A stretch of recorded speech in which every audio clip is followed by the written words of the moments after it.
Hey, what's going on, guys? Dom the Movie Nerd here, and have you heard the good word? Game of Thrones is back! Well, not really, but the first official spin-off, House of the Dragon, is set to premiere next year on HBO, and that got me thinking about how Game of Thrones, the #1 most-watched show for a decade, just seemingly disappeared from the culture after that god-awful finale. And I wanted to find out why, which is why I'm proud to present the newest hit show from the Talkin' TV network, Talkin' Thrones, the new weekly show where myself and friend of the channel, Professor Pat Huber, get together to break down each and every single episode of this hit show. We've got focus character segments, we break down the lore, we go over some old reviews, all to get to the question of where did this show go wrong? It's a really fun time. You guys are not going to want to miss this. So head over to the Talkin' TV channel on YouTube and Spotify to check it out. We go live every Sunday at 8 p.m. Eastern Standard Time. Audio goes up the following Saturday. It's going to be a really great time as we once again battle it out for the throne. All right, we're wrapping up the month of September before we get into the onslaught that is October. I'm just going to call October this year Onslaught October.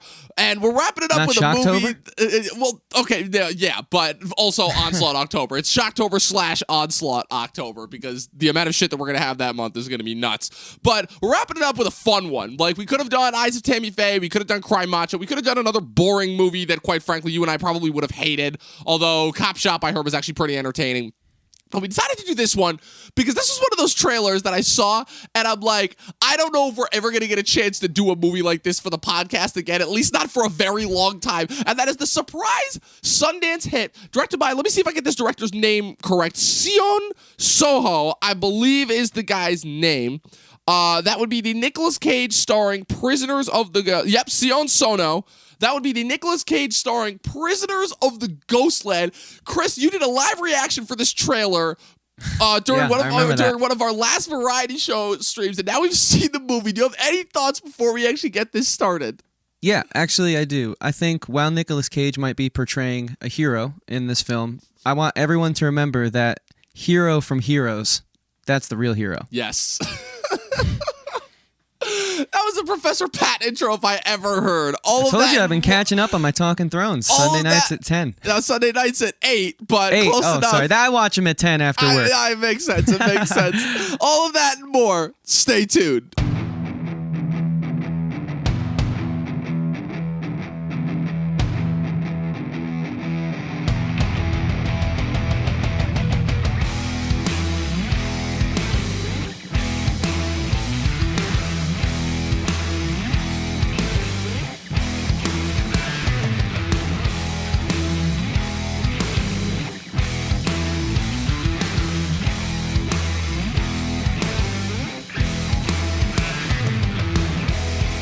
Oh man, that was like probably one of the funniest bits that we've done to open since. It's like, I watch them when I get home at work. But hey, the fact that you still watch Talkin' Thrones, that's awesome. Because man, Pat and I, we're 2 seasons in at this point, and we're not stopping it any time soon. But Chris, I'll say this much about it real quick. I don't have time to watch Game of Thrones, but it's surprisingly bringing back a lot of the show. Like scenes and pictures of a show I watched years ago are flooding back into my head. So at the very least, if you guys don't have time to watch along with them, they do a good job of reminding you of what they're talking about. So. Well, that's the thing, is that the whole thing that it's kind of the whole point of why I did it, is because the whole thing about the show is that after that garbage last season, it's like it just left everyone's pop culture mindset. Granted, obviously we had a pandemic that happened like 8 months later, but still, it's like, I'm like, this was the biggest show on the air for 10 years. Like, what the fuck? And then, but it's good to see that like the people who are watching it is like it's slowly making its way back into the public landscape. So I'm like, all right, so my efforts haven't been completely in vain. But speaking of freaking things that may as well be in an alternate universe, because goddamn, like, first off, so let's just break this down from the inception. So I'd heard about this movie. This was a bunch of part of a lineup of movies that I wanted to watch from Sundance Film Festival that famously was online virtually this year that I did not get to watch. I only ended up watching 2. I watched Passing, which is coming to Netflix in December, and I watched this cool animated movie, Crypto Zoo. But there were a bunch of other movies that a lot of people were watching and talk about. This movie, Mask, directed by Fran Kranz. What's it called? This movie, On the Count of 3, that was Gerard Carmichael's debut. John in the Hole. This movie, In the Earth, that was a neon horror movie that premiered back in April. A bunch of different movies. And one of the ones that just sounded the most fascinating was this Prisoners of the Ghostland movie, because I was like, wait a minute. A Nicolas Cage movie has gone to Sundance. Interesting. I mostly left it there. And then the trailer for it dropped about a couple months ago. And this trailer was one of the most insane things that I've ever seen that I literally had to send it your way and have you react to it live on a variety stream that we did a couple of weeks ago. Chris, you remember that reaction? You remember that? How could I forget, man? It's one of the most fun moments I've had on the variety show so far. It was.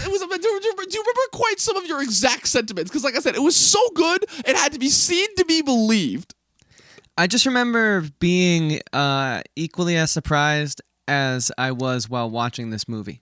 So, well, it's funny. It's funny because it's one of those instances where it's like you almost don't think that a movie like this can exist in today's day and age, right? And then you realize it's like, oh, of course, Nicolas Cage has kind of been on this really weird, interesting, like, trek over the last, like, couple of years of his career. I do want to talk about one of the most fascinating Hollywood careers, just, like, ever. It's Nicolas Cage's. So we're going to talk about him first, once we get into this. But it was one of those things where it's like, okay, I don't even actually really know if this is going to be good or bad. And to be quite completely frank, I don't really care because this already looks so much more interesting and with so much more heart and passion and creativity put in than 95% of the other movies that we've gotten this year. Like we've been so, I know we've been complaining about it all year, but like I'm just getting this off my chest. We have been so inundated with the most boring and bland of fucking just the same old, either overblown special effects filled nonsense or fucking like annoyingly woke, like surprisingly terribly made, like very amateurish nonsense that we would expect better from studios like A24. It really has been a slim pickings year. I'm not gonna lie. But you have a year that is somehow worse for movies than 2020, the year of the pandemic, that's a problem. Because, to say the least, the movies this year have been pretty terrible. But so, we get this movie, and I watched it yesterday, and I'm not gonna lie, I'm still trying to make heads or tails of what exactly I watched. I'm still trying to figure out if what I watched was actually good or whether it was just so insane and of its own like kind of unique vision that it was just such a breath of fresh air from kind of the monotony of this year. You know, I've been seeing kind of reviews back and forth. Some people saying they enjoyed it. Some people they've said, most people that have been saying they hated it. But again, I feel like not a lot of people have watched this movie or even realized it's available. It famously went straight to theaters and direct to streaming, or in this case, renting, last week actually on September 17th. But, Chris, before we got started, I wanted to talk about Nicolas Cage for a bit, because he's a little bit of an enigma of an actor, as far as that goes, to say the least. He's a guy who comes from a Hollywood dynasty, to be completely honest. One of the last Hollywood dynasties. Obviously, we talk about nepotism all the time in Hollywood, but he is famously... Dynasty? Yes. Dynasty? Dynasty. It's pronounced. I've heard it pronounced both ways. I decided to pronounce it like the slightly more what's it called? The slightly more pretentious way. No, the pretentious way. I'll call it. But the English way, the pretentious way. I've heard it pronounced both ways. I promise. But it's called. He's the nephew of Francis Ford Coppola, Talia Shire, cousin of Jason Schwartzman. Like he's part of the Coppola family, Coppola legacy. Famously, guy that started acting in a couple of movies in the late '80s. Famously cameo in Fast Times at Ridgemont High, and a couple of early Coppola movies. Peggy Sue Got Married. If I'm remembering correctly, I'm trying to remember what his big 80s breakthrough was, but it was something. Famously, I believe the movie that he broke out with the most was Vampire's Kiss in the 80s, which is, if you haven't seen that movie, that is one of the funniest movies I think I have ever seen. And just in all of the wrong ways possible. It's just like him losing his goddamn mind because he thinks he's been bitten by a vampire. He just takes it out on all the workers in his office. And if you're familiar with Nicolas Cage's style, it is just as unbelievably stupid and over the top and nonsensical as you would think.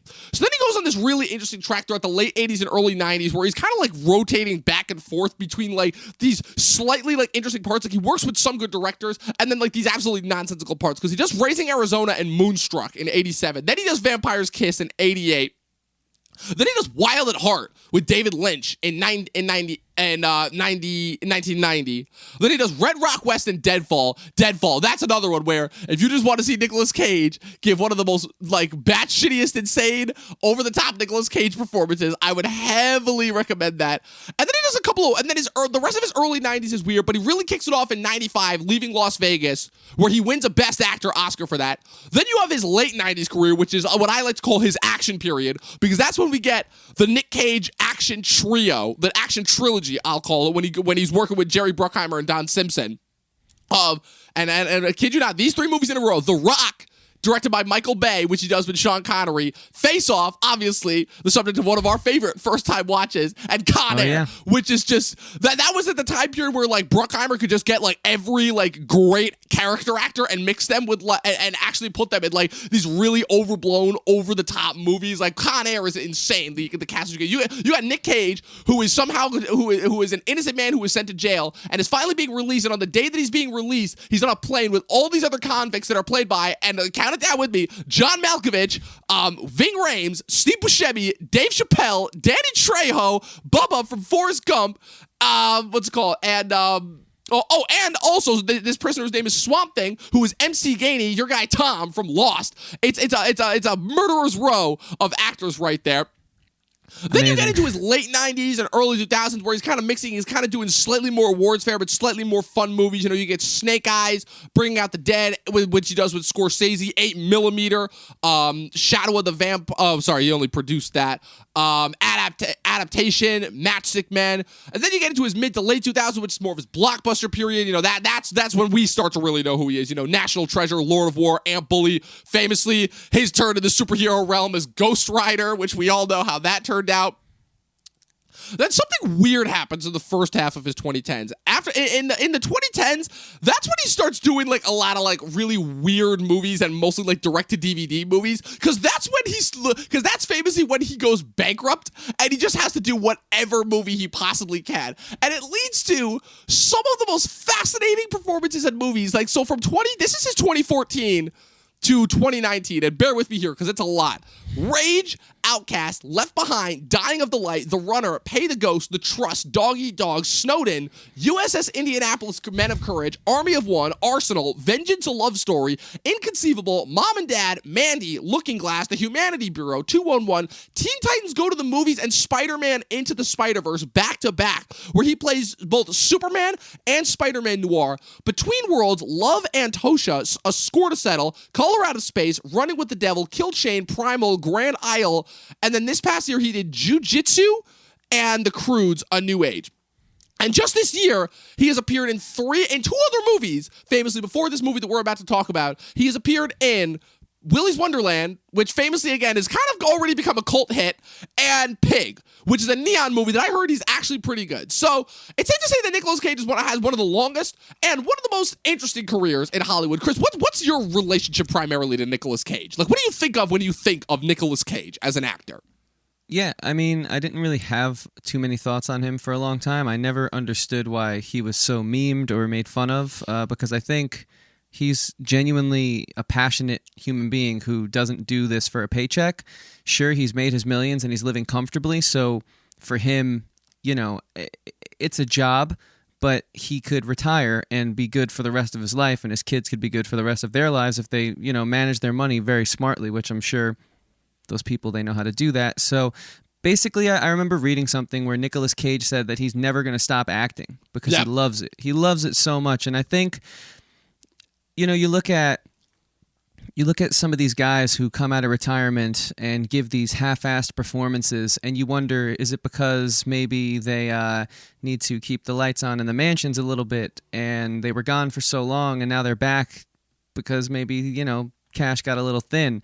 Nicolas Cage genuinely strikes me as someone who, while he's from a family that gave him an in, well, it runs in his blood, and I think he's really actually passionate about it, and he is such a diverse performer with an extensive range. I mean, I've seen him do great emotional scenes to just overtly chaotic and insane delusional type of performances that I think not many can really do like him. And I think that there's a reason why he's so made fun of, because I don't think a lot of people are as vulnerable as him as artists. I think the reason people make fun of certain artists is because to really bring the most out of your art, you have to show a side of yourself that maybe you'd be afraid to show. And I think he is so unapologetically that, because art isn't about being flashy or getting the most, you know, retweets and likes. It's about like giving yourself to the performance. And his way of doing that, I guess people find funny, But to me, I find it really inspiring. Like, I'm not saying he's the greatest actor of all time, but I'm saying he's one of my personal favorite performers, and I look forward to seeing him in anything that he's going to be in, because I don't get that honesty and genuine nature from many others like I do him.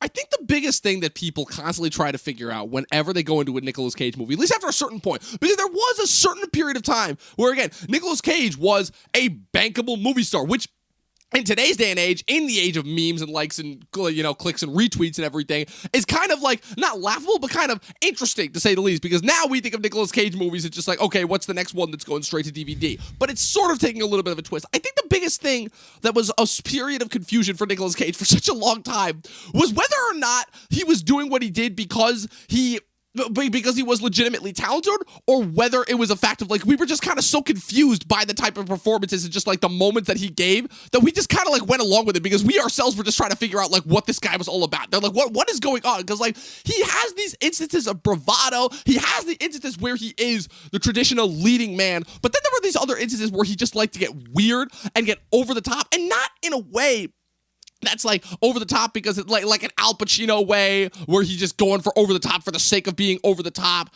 or like an Andy Serkis way where that's just him naturally, so he goes for that. No, it's like he is still intentionally putting on a performance when he is going over the top. Like, you can tell that's not him. But at the same time, he gets so into it and so invested at certain points that it's like, are we sure this isn't him? It's like, and I feel like as he's gotten older throughout the rest of his career, I feel like that's something that he has consistently put out and put forth. It's I think a big reason why he remains such a source of genuine enigma. And you're right, to your point, it is in the sense of where he is at a point now. Oh, you're right. There was a period of time where he did go bankrupt, and he had to take literally whatever movie he could get. But I definitely think that he's back to a period of stability, because to bounce off of your point, you're right. He could so easily retire. But the fact that he is just continuing to work with people who he just likes to work with, and continuing to put out movies that he genuinely, I don't know if he necessarily enjoys, but it's definitely an instance of where, like, he just loves working and he loves acting so much. And the fact that he is getting directors that still want to make him like the stars of their movie, or even just put him, like, he can still just as easily get like a DC or a Marvel voiceover in an animated movie. You know, just cause. And like that's the type of performer, and that's the type of actor he is. Right. I think since National Treasure, when he kind of rebranded himself and sort of came out of that economic peril, I think since then his passion's been on full display. And honestly, if you look at his choices, some of the things you've told me and some of the movies that he did in the 80s and 90s, I still think like he took roles that others might have turned away because they were afraid of how the connotation it might put on them, or the stigma it might give them as a performer. I mean, I think there's also a courage behind his choices, and I think art is about courage, right? It's like when I get up on stage, if I was to think about the fact that if I hit one wrong note, how many people are going to judge me, I might as well not get up there, because art, you're going to make mistakes in a performance. We're not machines perfectly portraying something back. I mean, there's something there, a naturalness that is going to display your less polished sides of yourself as a performer. And I mean, I don't know, Face Off is a great example of a movie where that movie takes courage, like to buy into that script, to give your all and believe that silly ass concept. It made it enjoyable for us. Like, we think it's a silly movie, but if you look at Travolta and Cage's performance, they're taking it so seriously. They're taking it so seriously. They're fully bought in, and it's a very respectable performance. Now, again, I'm not saying it's the greatest movie of all time, but they sold it, and they made it work. So much so that it's getting another one. We're not going to make it a face-off podcast. I just wanted to use that as okay. You have to tell me more. You have to tell me more about this after the. You told me that once. I did. You told me there was a second face-off in the works. I know, but I haven't heard anything about it since. So I wasn't sure if it was like actually confirmed, or if it's like if it was just like a pipe dream that they were talking about. But again, this is not the face-off podcast, so I'll have to do more research into it after we're done. But I'll tell you this much as far as kind of my favorite types of Nicolas Cage movies / performances, because the whole thing, right, is the action movies that he was doing in the late 90s. Those movies are fun and hella intense and crazy. But the interesting thing about them is, with those movies specifically, I don't know if I love them because they're Nicolas Cage movies, if that makes any sense. Like, Nicolas Cage by himself, for me, is not the selling point of those movies. Like, I watch Face Off because of the concept, because it's Cage versus Travolta, and how the concept allows them to quite literally switch roles, and because of how insane John Woo makes that. For Con Air, I watched that movie because of the cast, and for The Rock, I watched that movie because of Michael Bay, and because it's Nicolas Cage paired with Sean Connery, you know? For my money, at least, the movies with Nicolas Cage that market themselves based off the fact that they are Nicolas Cage movies are movies, surprisingly enough, like Leaving Las Vegas, like Raising Arizona, you know, like, what's it called? What's another example? Like Lord of War, where, like 8mm, where the movie is molded around him. Because, like, I definitely do still stand by this statement, and it's funny, because I was conflicted over this for a long, long time, which is that I do stand by this, because for a long period of time, I thought that Nicolas Cage was a bad actor. I really did. But Nicolas Cage has worked with some pretty damn good directors. He's worked with the Coen brothers. He's worked with Ridley Scott. He's worked with his uncle, Coppola, you know, back in the 80s when he was first starting out. He's worked with Brian De Palma. He's worked with Scorsese, of all people. You know, he's worked with some pretty fucking talented directors overall. So I think that definitely when people talk about kind of the Nicolas Cage, it becomes pretty obvious that it's, again, the Zoomers that are only on Twitter and can't see past the year 2005 that have only had the last 20 years of Nicolas Cage to talk about, which, yes, I will admit has given us some very mean performances. I still remember watching Ghost Rider Spirit of Vengeance in the theaters and ultimately coming out and being like, that is the most confused I have ever been after any movie ever. But I don't necessarily know if it's a good confusion or a bad confusion, because there was a scene in that movie where a kid asks Nicolas Cage if he has to, how he takes a piss as the Ghost Rider, cut to a scene of Nick Cage in Ghost Rider form, quite literally pissing fire. That is a thing that happens in that movie. Like, it's the type of shit that makes me, like, go back and forth as far as Nicolas Cage's, I'll call it his choices in certain films. But, yeah. So in order to kind of get into this movie, because I think that's a perfect segue that brings us into this movie, because this is another one where watching but before the trailer, we segue into this movie, as per usual, Dom, we need to tell them a statistic that they might not know. Guys, this doesn't come easy for me to say, but did you know that 33.75% of all YouTube viewers are unsubscribed to the channels that they frequent? That means you, right now, stopping by, there's a 32.5%, 75% chance that you might not be subscribed. And you should ask yourself this: I love Chris and I love Dom, so why am I not supporting them to every free use of my abilities? All I have to do is click a button. Why haven't I done it yet?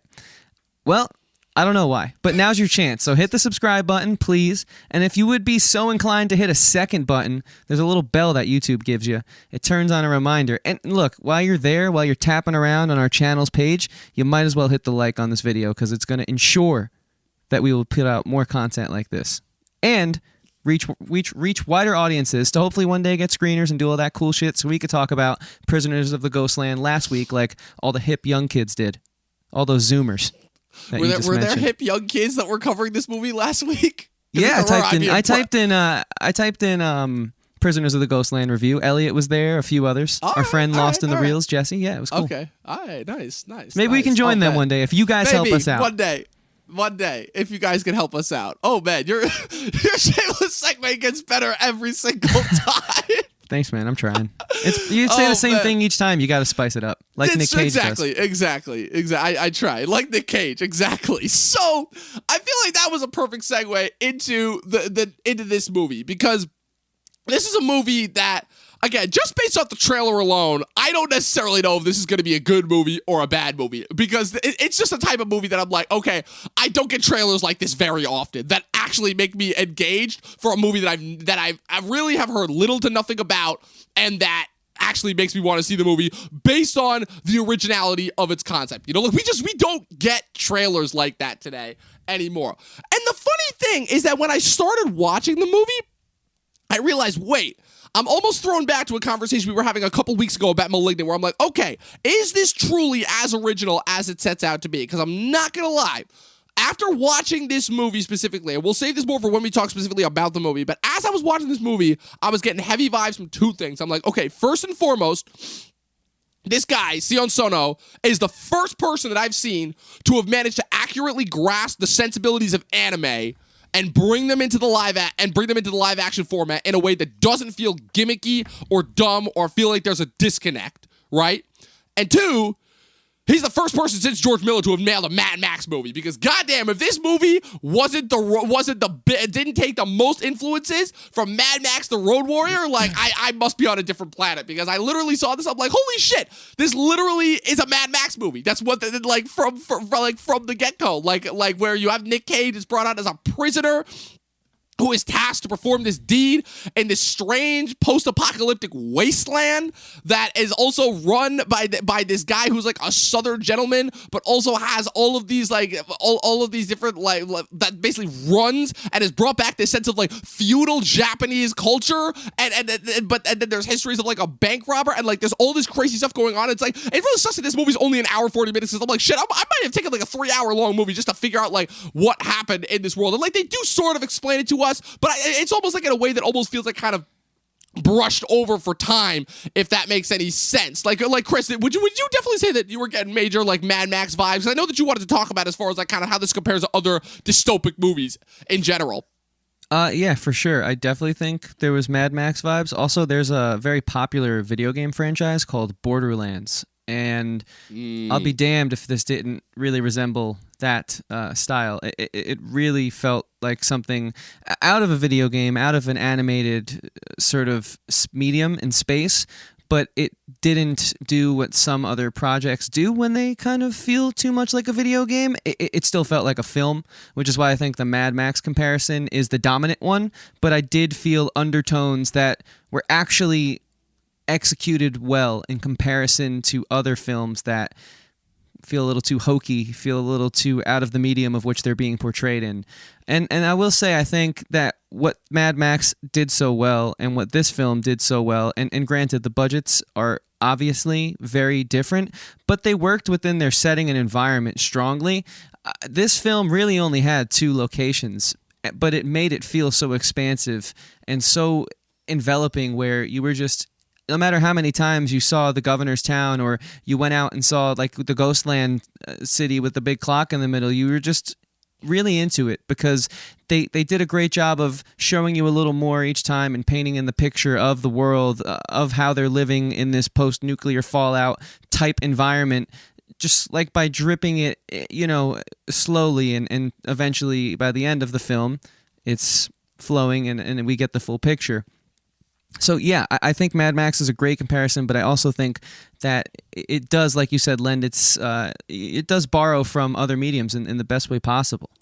Yeah, I liked it too that you brought up kind of the video game comparison, because again, just everything about this, and again, I feel like the first thing that I can say about this movie is that everything about this I feel like supported what I wanted from the trailer, which is that it is so antithetical to really all the forms of traditional movie making right now, just that are going on in Hollywood. I'm not talking about like traditional filmmaking just in general. I'm talking like the traditional filmmaking that makes up a majority of movies that we see today in Hollywood that either are on the big screens, few and far between, or that are on streaming. It just felt so kind of like, it felt fluid, it felt creative, it felt like every actor that was involved there like kind of knew what they were doing. It felt like they were being given like all the silly antics that we saw in this movie. It felt like I was being thrust into a world, which again, I said is usually like the number one way that a movie can hook me, is if I feel like I'm being enveloped by a world. And this certainly did that, to say the least. Sure, there were moments that didn't necessarily work for me. I thought that there were points where certain of the characters were being a little bit too over the top and a little bit too silly. But after a certain point, I was starting to get it. Again, it won me over the way that a Mad Max movie would, where every time I watch a Mad Max movie, I start off just being like, what the hell is this and what is going on, And then slowly over the course of the movie, it wins me over just with, again, just the pure thought and creativity that is put into every aspect of it. Like the first time I watched Mad Max Fury Road, right? One of the few like movies that's come out in the last couple of years that's been like surprisingly creative as a big budget action movie. Like at first I was just like, I was just so kind of overblown by all the little details that I was kind of just like quite literally along for the ride. And then the second time I watched it, I'm like, holy shit, there's this little detail, and this little detail, and this little detail, and this little detail. And I'm like, it just kept building up and building up residually over and over and over again. And then I kind of started to get that from this movie a little bit, where I'm like, yeah, you're right. This movie has 2 locations. 2. Literally. That's it. Like, the budget shows there, definitely. But it makes up for it because, again, you got all these crazy different little characters that are running all over the place. And you can't tell if they're speaking English or Japanese or some weird garbled mix of the two. And they're all, like, kind of so over the top, but they're all kind of, like, portraying to you, like, the different sensibilities of this world and of these characters and what they've gone through. And even though I'll say, for me, the biggest source of weakness comes from how the information is disseminated to us, because there's certain instances where they're trying to portray it visually, and then after a certain point, it's almost like they kind of just give up and they just, like, straight up tell you, which is like, oh yeah, this happened. It was a prison bus that collided with a nuclear thing and caused a nuclear blackout, and then but somehow this one town didn't, but this other town they can't really escape from because of the ghosts, but then literally all they had to do was talk to the ghosts. Like I said, it's not a perfect movie. There are certainly some instances where logistically I'm like, what's going on here? Okay, but just as far as, like, if you're looking for something that really does feel totally original, totally unique, totally just batshit insane, and just totally unlike anything that you've seen this year, like, I cannot recommend this movie enough. This movie is truly made for all those people who really just have grown sick of most of the movies this year because they all start to feel the same. And I don't blame them, because that's kind of how I feel most of the time. This movie gives me the avant-garde feeling that I fell in love with when I was first exposed to A24, in, like, the shape and form of films such as Climax and Under Silver Lake, for example. But I think it's strange that A24 seems to be, and I guess they did just get sold for what, $2 billion or something. Something like that. Maybe that's going to change as I feel they're going a little corporate, but it does give me hope that we can still get films that evoke such a feeling like that. I definitely can 100% see why the Sundance crowd went just completely gaga over this one. Yeah, it makes sense now. I think, and I think it's in a way that normally the Sundance crowd doesn't go gaga, where it's not, right, we are appreciating this art because we are at Sundance, and so we must be pretentious, and they all stick their pinkies up in the air as they hold their Chardonnay, right? I don't think that's happening right now. I think this is genuinely just that emotive of a film that you can't love it if you appreciate the art of avant-garde cinematography, filmmaking, and just overall, like, the communicable aspects of, like, people came together to make this crazy ass shit. You can't not appreciate that, because it really is. It's not perfect, and we'll talk about some of its faults, but I think this movie has such a style and such, like, a bravado to it that is just, it's like, okay, well, you're either going to love it or hate it. But if you love it, it's got you from the start. Oh, even absolutely. with its faults. Oh, 100%. Well, speaking of it, so you brought that up. So, like, I want to know, so what were some of your faults with the movie? Because, like, I know I had mine, but, like, mine, it was an instance of where I'm like, okay, this is, like, a slight fault here and there, but, like, but then the next scene would, like, win me over with something, like, equally ridiculous, where it's, like, it's a typical Nick Cage, like, just screaming in your face, and I'm like, okay, we have to have one of these here. But then the bomb that's on his leather suit, which he doesn't take off, by the way, I'd like to add, for the whole rest of the movie, after he puts it on, quite literally blows off one of his testicles. Like, that is a thing that happens in this movie. Like, I can't mince words there. Yeah, no, that was something I never thought I'd see. That happened. That's something you got to live with, thinking about that. Oh yeah, it's better him than me. Though. But thank God it's just acting. The best part is, you know that Nick Cage is that crazy of an actor in real life. He's gonna be the guy that says, okay, so when this bomb goes off, I'm gonna actually be holding one of my balls in my hand, right? Like, he's the guy that would actually do that. I mean, dude, he sold it. That is the most silly, ridiculous thing to ever read, and he sold it, man. He legitimately sold it. That very well ties into the sentiment I was trying to get across when I was speaking about Nick Cage in the beginning of this. But yeah, I think some of the things that I thought weren't as effective were it really comes down to the use of time and the editing in this one. I think oftentimes I felt like what should have been front row and center was being cut away from. Yes. I thought the editing was a bit... So I don't want to say novice, because this film is so abstract and so avant-garde that you can make a case for it. It's like jazz music. There's no wrong notes in jazz music. If you know nothing about jazz, you at least know that, right? It's like the holy grail of musicians. It's like the safe haven for musicians. You can't play a bad note in a jazz jam session. But I still think there are some jam sessions that sound better than others. And I think that there are some avant-garde films that capture the feeling and the performances better than others. And I think the editing in this one was not quite up to snuff with where everything else was in regards to its really beautiful and stunning cinematography and over-the-top performances that complemented it. I just felt like we were a bit too jumpy for its own good. Secondly, I think there were some amazing tracking shots and slow-mo, and that's really where you got the feel of the governor's village, but I thought we could have lost those after the first act. We understand where we are now. There was a lot of wasted time that cut the tension and took us away from the journey, from the hero's journey, no pun intended. And it kept kind of bringing us back to the governor's mansion with kind of like his barrage of screaming girls. And I'm just like, I feel like we didn't need this, you know? I'm like, I feel like we kind of got the whole, exactly. I'm like, I feel like we kind of got the whole like instance of like what this guy represented. And I feel like it's kind of like, you kind of get just like kind of how inherently evil this guy is. Like it's one of those instances where you don't need to show too much of that. And the fact that they keep cutting back to it kind of shows it's like, oh, I feel like they had like other stuff that they had here that they just didn't have time for. And because you know what it is, before we get too far away from the governor, in the first act, you can clearly tell he's the dominant figure and he has opportunistically taken advantage of these people who kind of probably you assume need a leader. I actually really love that the exposition was so vague. That's definitely not a problem for me because I think it's pretty obvious. Like we've all seen The Walking Dead. We've all seen Mad Max. We've all played a post-apocalyptic video games, read a post-apocalyptic comics. We know. We know how these things shake down. Someone rises to power. We get it. But you also kind of are wondering with an air of caution in the beginning of the movie, like, okay, does he care for these girls? Does he care for his people? And so those shots are needed in the beginning to show the conditions and show how idolized he is. And when he snaps his fingers and asks jump, they say how high.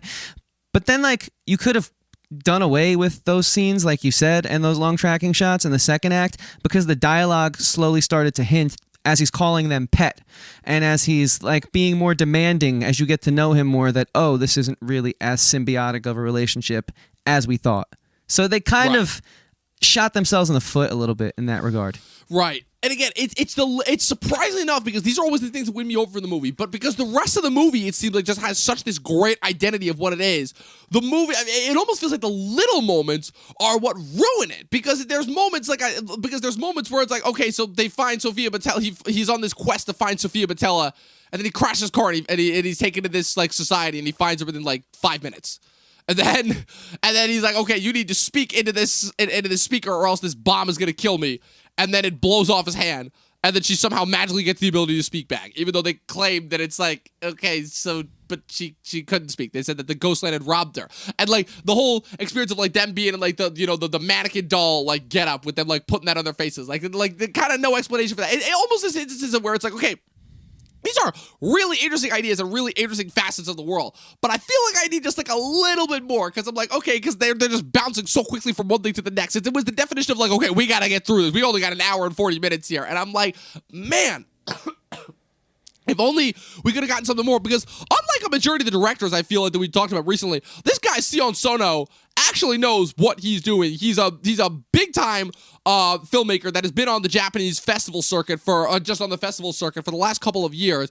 Obviously made made famous for a movie called Love Exposure back in 2008. He's known as a Stakhanovist filmmaker, so he takes a lot after like the films from the Soviet Union, and he's directed quite a lot of movies. He's been directing since the mid-'80s, and I'm looking through this list here. This is a long list. Like, he has directed an extensive amount of movies, and the fact that this is his first American breakthrough, like, this is clearly a guy who knows what he's doing here, you know? But I think it definitely shows when, and I don't like to bring Family Guy into this too often because I'm not gonna lie, Family Guy does not have the same impact on me humor-wise that it does a lot of other people, but I will say that this was probably the first instance where that Family Guy joke of them just making fun of how many production companies are in the opening credits of a movie. This was probably the first instance where I could actually make that joke, because I was starting the movie.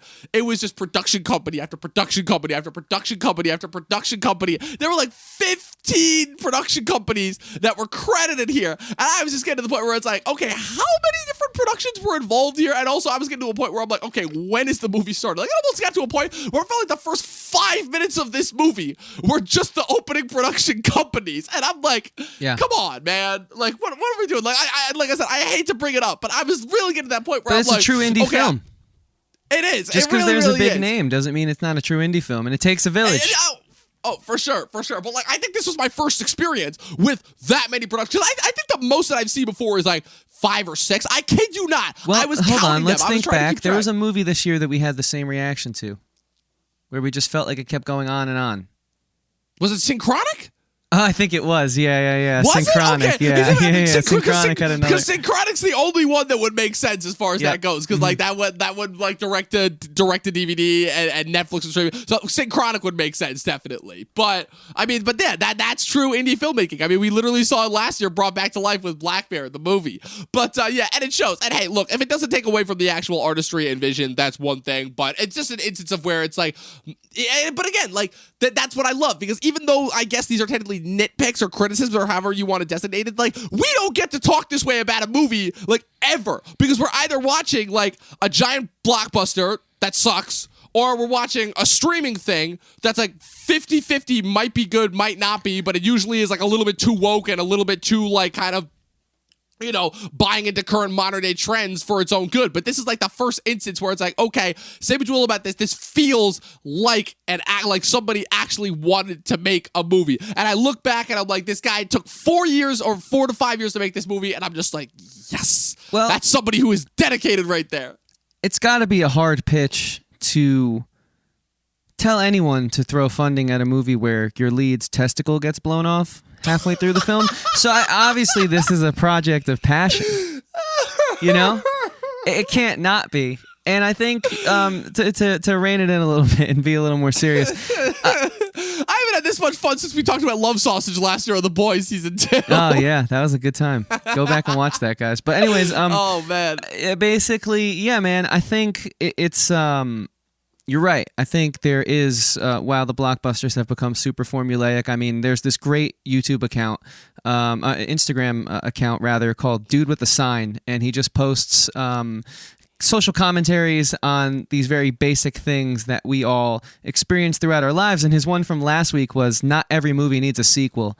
And I mean, what are the blockbusters this day and age, right? It's James Bond 97, Marvel's 98th film, DC's 75th reboot.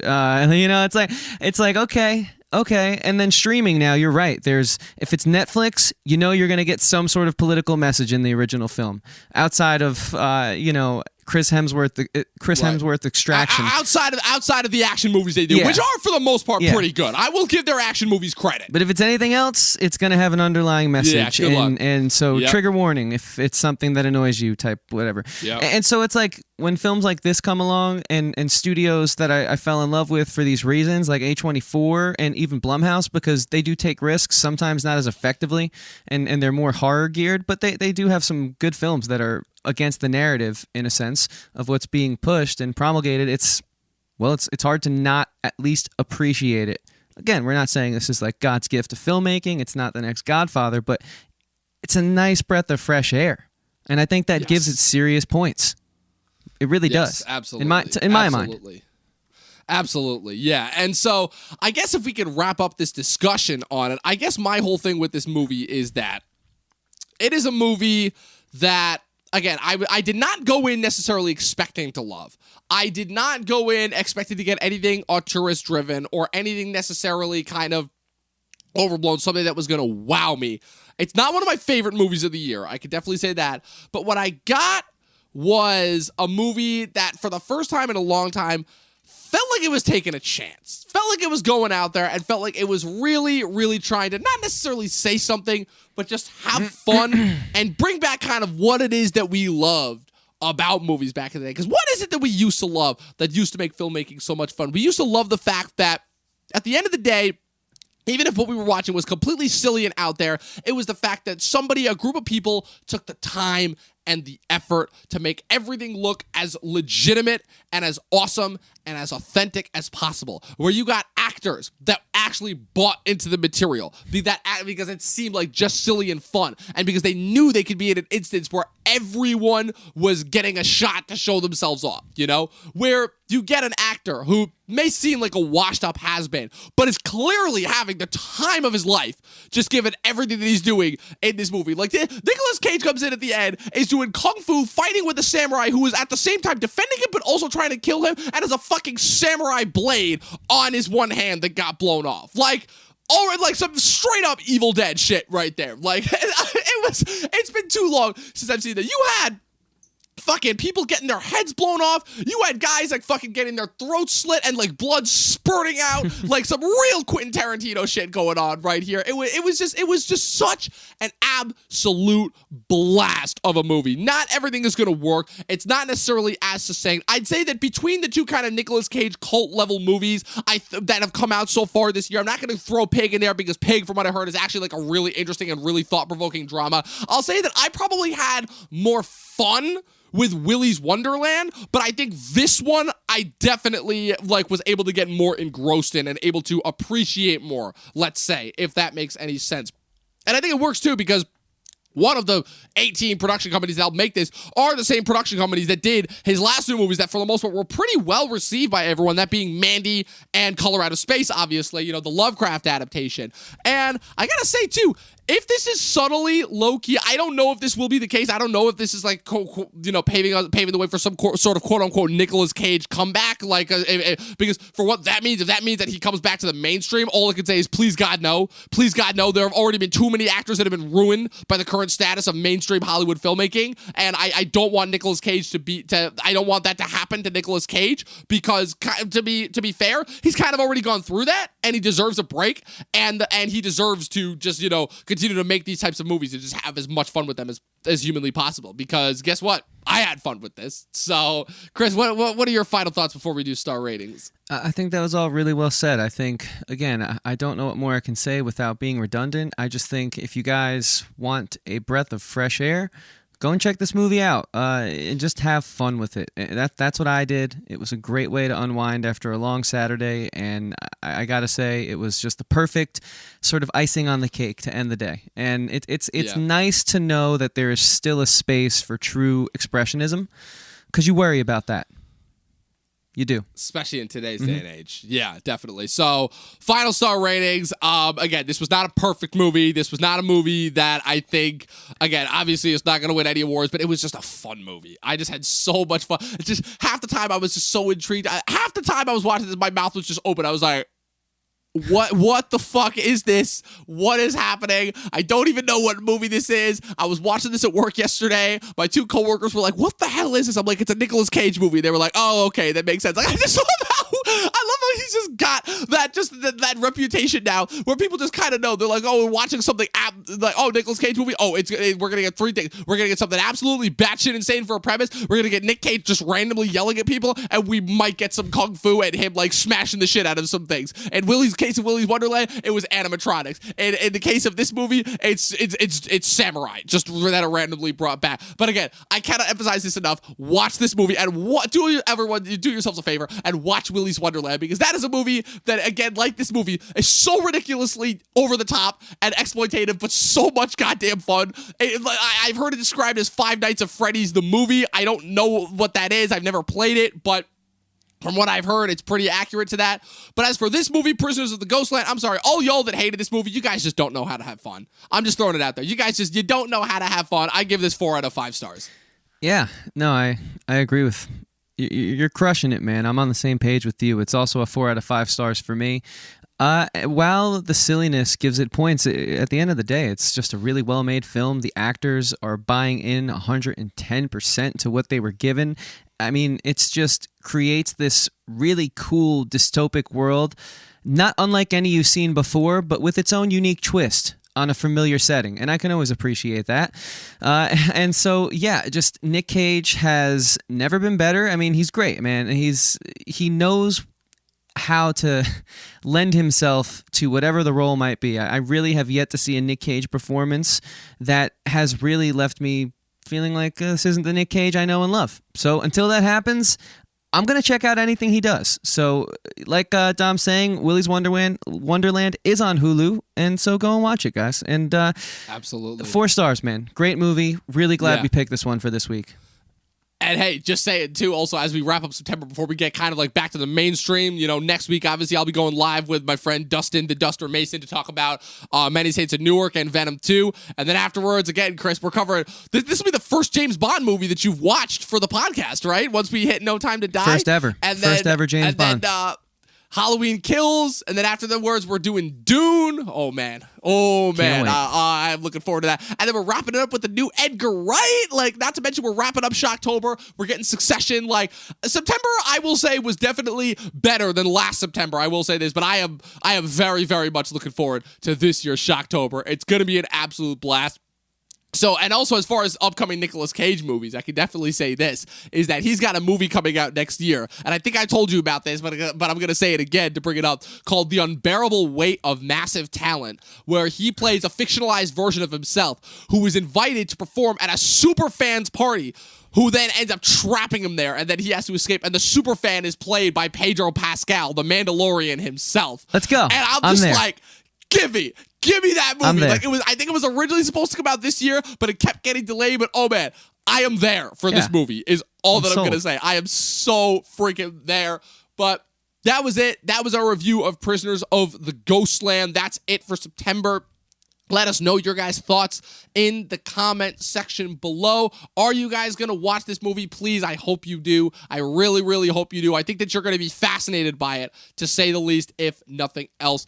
But like I said, be sure to leave your thoughts in the comment section below. Be sure to click the subscribe button, click the like button, click the bell next to it. That way you guys get notified every time we put up new content. We put up so much content for you guys. It would just help us out tremendously. Chris, where can the good people find you? Yeah, so I'm assuming they've already followed us on social media like Facebook and Instagram at the Talkin' TV Podcast. I'm there as well. And so is Dom. He'll tell you about that in a few minutes. But since he asked, I guess I might as well let you guys know. You can find me at Christian Ivanko, Evanko, across all social media platforms. I make music, which you can find very cleanly and aptly through the link in my bio. It's on Spotify, Apple, Amazon, Google Play, YouTube Music, and a slew of other platforms. So please go check it out and give it a listen. I would really appreciate it. And also, hit the link on my bio. I have another podcast, which is a music show called Talkin' with Andrew and Chris. Talkin' spelled the same way we spell it here. Again, available through the link in my bio. Dom, where can they find you?